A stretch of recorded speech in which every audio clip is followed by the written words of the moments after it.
দিদিমণি দায়িত্ব নিয়ে বিজেপিটাকে প্রমোট করছে বাংলাতে। চরম ফ্যাসিস্ট চিন্তাভাবনা নিয়ে চলছে। মোদি আর মমতা মিলে একজন বাংলা একজন দেশকে পুরো শেষ করছে। হাইকোর্ট ক্লাবে নির্বাচন হয়েছে, গেরুয়াপন্থীরা 10টা সিটের মধ্যে 7টা সিট জিতে গিয়েছে। এই তৃণমূল দলের লবিবাজির কারণে বিজেপিকে জিতিয়ে দিল। আমরাও টকে টকে আছি।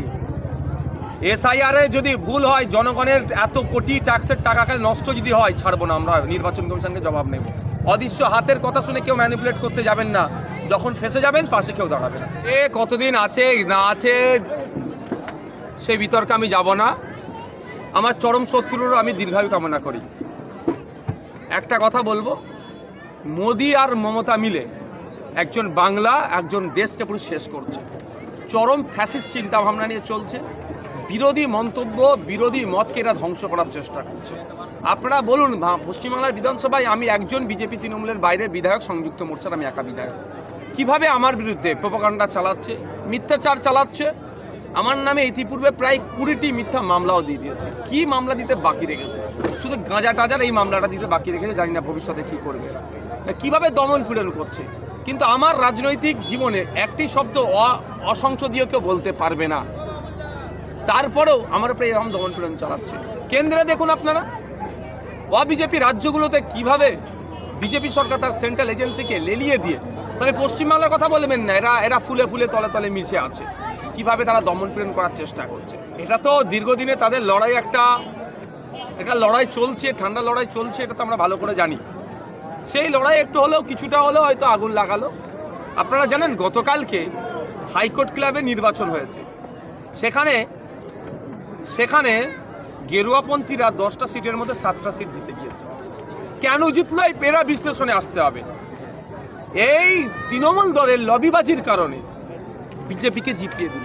এই তৃণমূলের প্রতি আপনারা কারা যদি ভরসা করেন, এই রকম দুর্দিন আপনাদের দেখতে হবে। তৃণমূল লবিবাজি করে বিজেপিকে জিতাচ্ছে।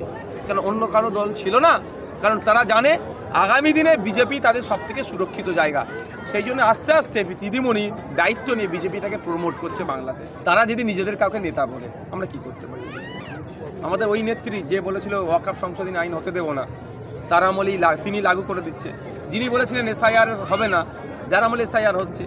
যিনি ওবিসি করে নাকি মুসলমানদের উপকার করেছিল নাম করে, নতুন ওবিসি লিস্টে মুসলমানকে ধ্বংস করেছে সেই মমতা ব্যানার্জি আমাদের পশ্চিমবাংলার নেত্রী।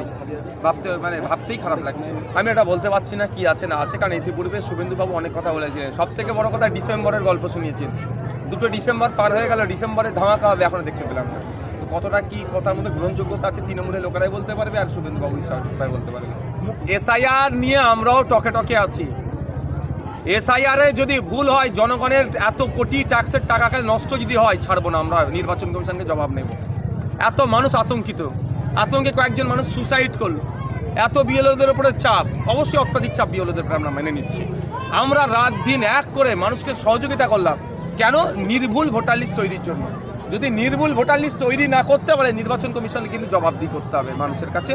দরকার হলে আইনি লড়াই করবে। এবার যদি আপনার কি বলে জেলা শাসক হ্যান ত্যান কোনো ম্যানিপুলেট করে, একটাই অনুরোধ আমার, অদৃশ্য হাতের কথা শুনে কেউ ম্যানিপুলেট করতে যাবেন না। যখন ফেসে যাবেন পাশে কেউ দাঁড়াবে না।